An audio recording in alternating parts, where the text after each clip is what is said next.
Hello again, Michael Dulick here. Don't mind the glasses, I just wanted to shake things up for our final speech today. And in this speech, I wanted to discuss how hip hop culture has actually progressed American society in a positive direction today. Now, I know everyone watching this is going to raise their eyebrows and think, like, well, Michael, as far as I've seen, hip hop music is actually promoted, encouraged, and incited bad behavior. Well, regardless of hip hop's reputation on rebellious youth, hip hop has actually been a major positive on bringing cultures together and even healing individuals in a unique and productive manner. With that being said, let's get right into it. Whether you're wearing the latest Supreme trends or catching somebody outside, hip hop culture has taken over everything. And I mean everything. From clothing to TV, movies, ads, streaming, social media, you name it. There's definitely been a hip hop influence somewhere, especially over the recent years. And with that, multimedia content does carry its benefits. So let's get into some of those benefits. It's created jobs in political and social activism. It's created ethnic and racial diversity, which has broken barriers definitely over the last several decades. It's clearly brought cultures together. We've seen artists as diverse from Eminem, Macklemore, MGK, Nicki Minaj, Missy Elliott, Frank Ocean.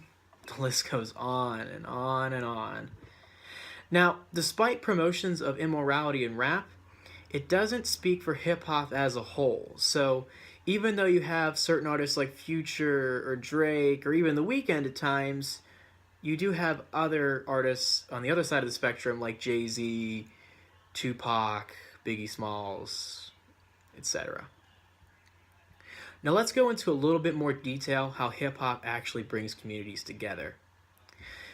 Back in 2007, the United Nations Association and the Hip Hop Association, both non-profit organizations, so keep that in mind, came together to form a concert called Hip Hop Ambassadors Bridging the Gap. The purpose of this music festival was to educate concertgoers on political and social movements alike. Now, there was a demographic they were going for this concert, which was aimed towards the youth in the Washington, D.C. area.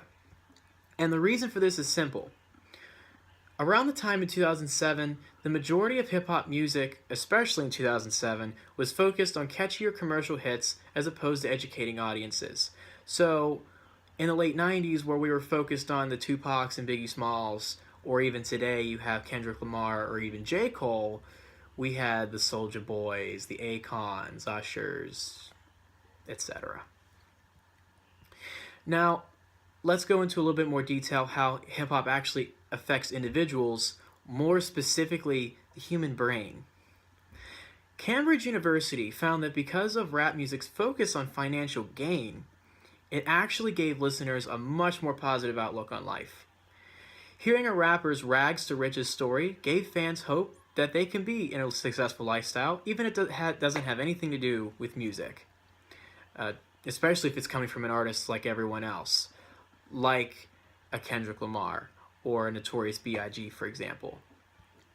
This study was actually so successful, it got young people to actually try and get into the study just for the positive side effects that it did claim to give. To conclude this speech, hip-hop really is defining American youth today. You can see it everywhere from ads and commercials and clothing that we discussed earlier.